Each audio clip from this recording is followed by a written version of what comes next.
God bless you. Predestined seed. We are cueva-del-profeta.com. This is the bread of life today. Matthew 16:3. O ye hypocrites, ye can discern the face of the sky, but can ye not discern the signs of the times? Listen now, the voice of God's prophet for this day. And today there's a bride tree. It started back there at the beginning, way back at the day of Pentecost.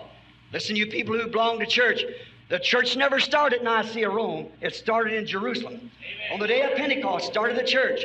And then what did they do? They just kept organizing, and God keeps cutting off the branches.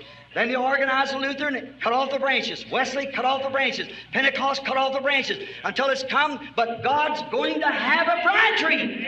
All that the cankerworm eat and the caterpillar eat, I will restore, saith the Lord. Malachi 4 tells us we'll be brought back to the original faith like it was on the day of Pentecost, the faith of the fathers. We believe that it will come. I believe it's time for it now. The limbs are withered and dried up, dried up. Shalom. If this video was a blessing for your life, like, share and subscribe to our YouTube channel. God keep you, dear brother and sister. Quiero amarte, Señor, y sentir la paz excelsa de tu amor. Quiero ser un